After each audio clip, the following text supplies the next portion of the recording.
Welcome to the Business Spotlight series. My name is Mike Torrez, and I'm the senior partner here at Action Coach in Central Iowa.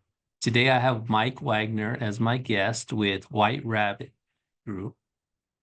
Today, we are going to be talking about his business journey to business, ownership challenges, and some of the best practices in his business, and share a peek of what it's really like to be a business owner today.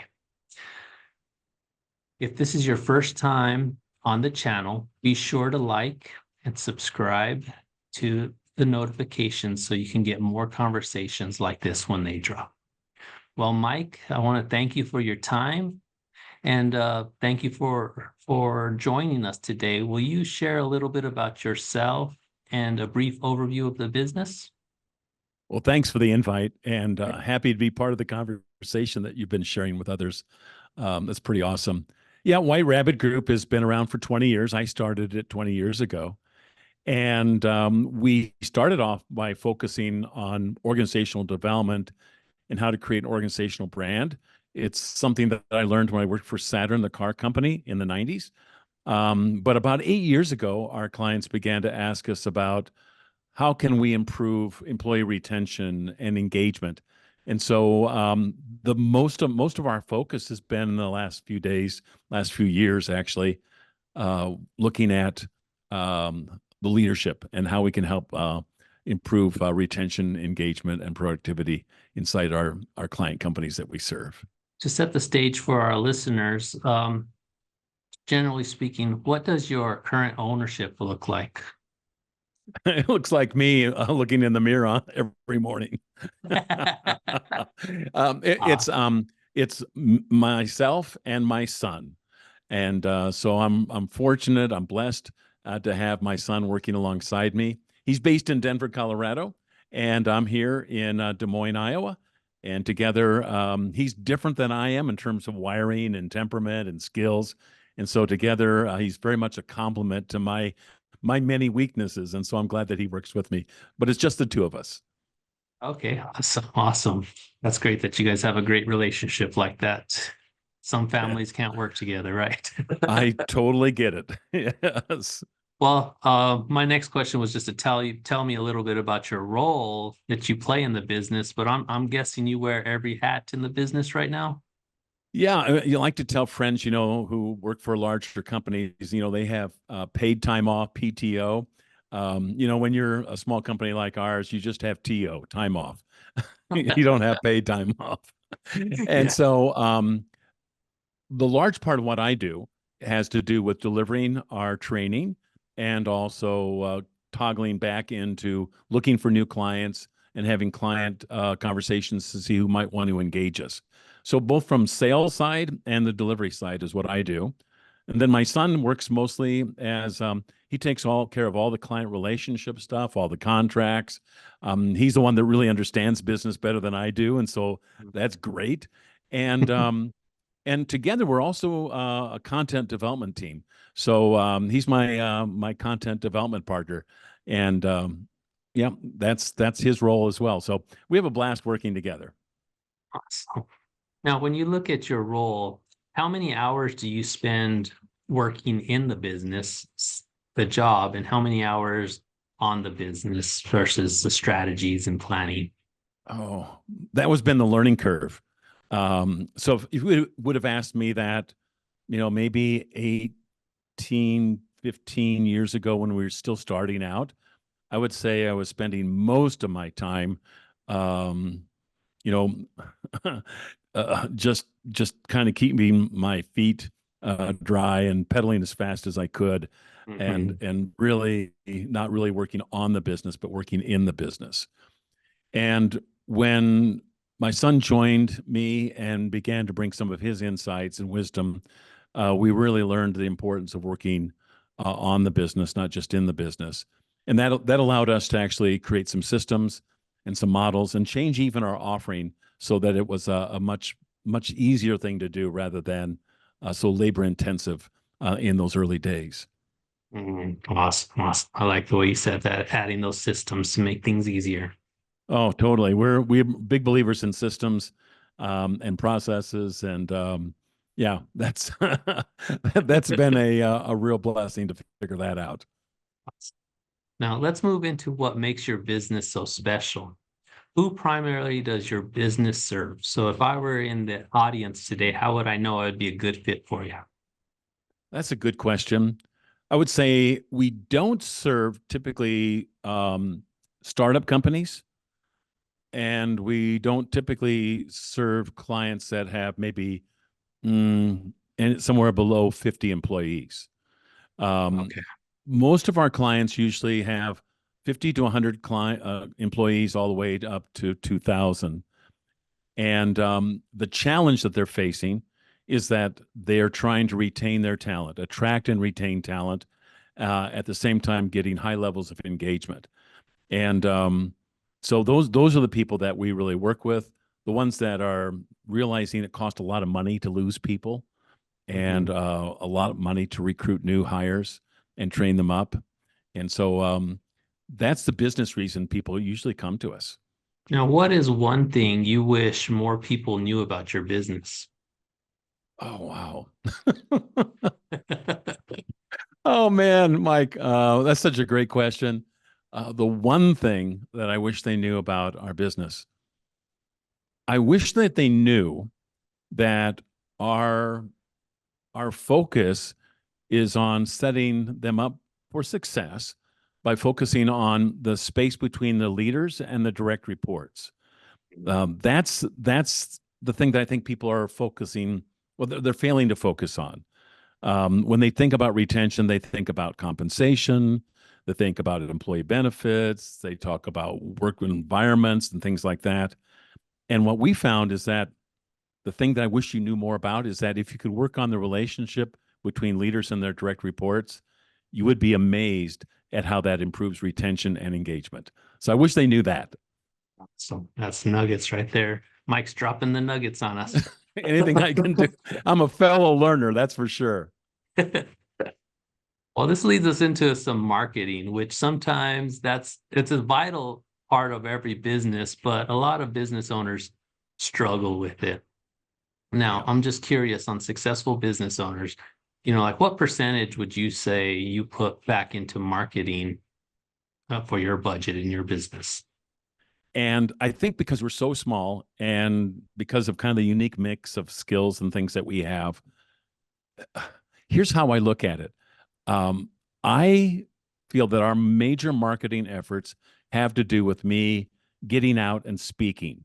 In fact, we've always had this kind of model that good things happen if I get to speak.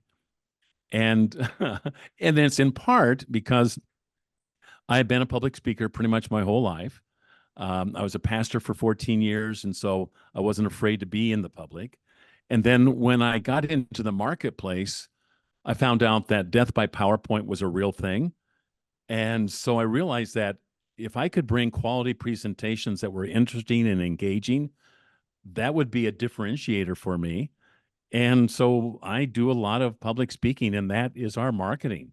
That gets people to raise their hand, and then we end up talking to them, having coffee, and doing discovery meetings to see if it makes sense for us to work alongside them. So we don't really spend a lot of intentional money on marketing, but I don't think that's normal for every business. More businesses should spend more, that's for sure. Yeah, so it's yeah, we're in that same boat where it's about building relationships, right? Yes. Nice. Yeah. That's I've been fortunate in the sense that I've had a number of opportunities that led up to the formation of my company where my previous employers used my ability to do workshops and public presentations and keynote addresses. So it's just been something I've learned over the years, and I'm really fortunate that that worked out that way. Okay, so your number one marketing strategy is going to be kind of getting to the one-on-ones, coffee meetings, kind of Hmm. discovery. You said discovery meetings, right? Yeah, and Word of that mouth. usually comes from having done a keynote or a presentation somewhere. Okay. So what approach have you taken, if any, to track your leads? Do you use any kind of like CRM or anything that you prefer? We should, but we don't. Okay. I think my son would argue that we need to have a much more intentional systems approach in that area. And yeah, we're not using anything in particular right now. But again, we don't have a huge client base either because of the work we do. Yeah, Um, yeah, so we're not talking thousands and thousands of customers, for example. I see. So, all right. Well, we spent some time focusing on the business and sharing a few best practices for the audience. I'd love to take a step back and dive a little bit more into your journey a bit more. Okay. Now, why did you choose to go into business for yourself, opposing to choosing to work for someone else? And what was that transition like for you? It was a defining moment for me. And I was working for a company here in the community that I really liked. And I was having a great time with these folks. And so a defining moment for me was I went in for an annual exam and found out that I had a heart murmur, which Mm. upon further examination turned out to be a torn mitral valve. And so I was working, 10-hour a day weeks and having, a lot of success. And suddenly within 30 days, I had 5.5 hours open heart surgery. When I came out of that, I did a reassessment. And lots of times people have those defining moments when they do that. And I thought at that time, it's crazy, but coming out of cardio rehab, I think I want to start my own business. And that was the birth of it, is that it's now or never. And so for me, that was a turning point. And Mm. then it's been a journey to learn all the different things I didn't know how to do and had to learn along the way. But the turning point for me was just like, I can go back and do what I've always done, and it's okay. And it's okay for a lot of people. But for me, it was time for me to do something that was really adventurous and take that step into owning my own business. Wow. Nice. Yeah, yeah, yeah. That's what we noticed, working with business owners is that transition. What was that point? A lot of people, small businesses, it was COVID that actually gave them that opportunity, which is, one of the good things out of COVID, right? Is gave them that push to start their own business. You're right. It'd be interesting to hear all the tales that you have to tell of the folks that you've worked with who have taken that step because they realized during COVID, now or never. Let's do it. Yeah, yeah. Now, as you look back on your journey so far, what has been the most memorable roadblock or hurdle that you've challenged that you were challenged with, and how were you forced to overcome it? Another good question. I really like your questions. I think, and you just mentioned it, I think COVID was a huge challenge because most of my work has always been in person and being able to deliver our services and our training in person, to be able to speak in person. And COVID took that away. And the big challenge was to realize that how we deliver services needed to change. And we had to learn how to use mediums and venues like the one we're on now to Mhm. actually deliver services. And how could we design that? And I felt that was a huge challenge that I resisted because I like one-on-one and I like relationship and I like seeing people's reaction and I'm more like a coach in my mind. I know that's what your heart's about too, and um, you want that kind of being there feel as opposed to delivering it through Zoom. So I had to kind of make peace with that. And then I always say I'm an old dog that had to learn new tricks. So I had to learn how to do this and how to use microphones again and all that kind of stuff. And yeah, that was a good challenge. Yeah. Now, let's fast forward and look at what's coming next. Now, where do you see your business in the next 3 to 5 years? Mm, uh, we're probably to a point where we'll hit capacity for myself and my son.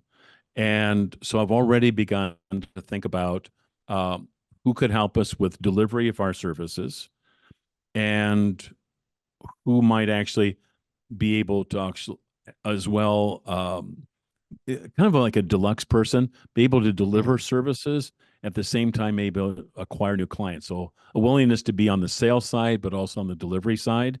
And that Mhm. seems to me like a deluxe partner or colleague. But I think that's really in our near future because we're kind of hitting a maximum ability to deliver what we can do right now. Okay. Now, what has been your approach on goal setting? How many goals do you set at a time, or how do you document them, and what is the time frame? Uh, Part of it goes back to what made goal setting better for us was we moved off of delivering services that are kind of one off and custom every time to creating a system. And with Mhm. that system change, we were able to set goals much more readily. So the connection with systems and goal setting for us is really they're interrelated. So now we can say, I want to have 150, 250 leaders that I train in this year. That's a goal. And with that goal, I know what that means in terms of revenue. I know what that means in terms of time. And so goal setting became much easier for us because now it's a matter of here's the number of leaders that I want to work with this year and go out and find them. Then we set our sales goals based on that as well. I don't know if that makes sense, but having having a systems approach and knowing what each participant in our system means in terms of revenue and opportunity made it easier for us to set goals. I always joke that my son sets my goals for me, and if I hit my number one sales goal, I get steak knives. If I don't, maybe or maybe not. If I keep the job, So he said he'd hate to lose me, so I'm doing my best to try to keep my job. Now, I want to touch base on your leadership style. So, how would you describe your leadership style in business, and how has it changed over the years? One of the things I tell people when I work with leaders is that I wish you could see how bad I was 25 years ago because I felt like I had no sense of direction or process. I was just thrown into it. And I think I was really, really awful. So, what has changed for me is identifying processes that I could commit to. We call them practices. So, that's kind of like non negotiable practices, behavioral things I do on a regular basis. And that has made me a much more consistent leader who is able genuinely to have a developmental role in the lives of other people. I don't think I think I was more improv. Whatever happens, happens. Mhm. One guy was describing his relationship in marriage. He said, "My wife is a planner," and he said, "But I'm more like a cross the bridge guy." And I said, "What do you mean cross the bridge guy?" He says, "Well, cross the bridge when we get there, and we'll figure it out." And I think I was that guy early on in terms of leadership, and I think that was really hard for people who had to follow my lead. So Mhm. having more processes and more disciplines has been the big change for me. Now, we have certainly covered a lot of ground over our conversation today. So, for those of you who are watching, I highly encourage you to save this and come back and watch it a few times for additional watches. Mike's has dropped a good amount of nuggets for us today. Now, as we begin to wrap it up, I have a few rapid fire questions, quick top of the head answers to answer for each. Now, what is a key to success for you? Ooh, a key to success. Commit to behavioral change no matter what. It doesn't What count. Talking doesn't matter. It only matters if I can see me doing it. Now, what is one piece of advice you would give for other business owners? If you want to get people's attention in an attention starved world, learn to build a brand based on two elements that come together: relevant, surprise. You have to be both relevant and surprising at the same time. If you're relevant but not surprising, you're a commodity. If you're surprising but not relevant, you're just eccentric. Now, what is one book you are reading or have read most recently? Oh, it is a book that's been out, I think, maybe since 1990 by a fellow named Peter Senge, Senge, and it's called The Fifth Discipline. Hmm. And we've been talking about some of the things that are in that book. But he said the fifth discipline that's missing in most businesses is the ability to be systems thinkers. And to me, that's a book that I've recommended over and over again, and have read multiple times. How can others learn more about you and your company? How can they get in contact with you? Well, first of all, thank you for your being so generous and kind to invite me into this conversation. I really appreciate that a lot. The simple way is to go to our website, whiterabbitgroup.com. And I love people to interact with me. So if they want to reach out to me via email, it's pretty simple. It's mike@whiterabbitgroup.com.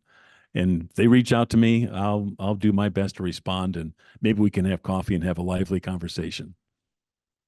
Awesome. Yeah, guys, make sure you follow Mike and the White Rabbit Group on social media and get connected. Well, I want to thank you again, Mike. Thank you for your time again. Mike with White Rabbit Group here. Again, follow him, get to know him. And if you are in business for some coaching or training, Mike is your man. Thank you. On a good day, at least. Thanks, Mike. I appreciate it a bunch.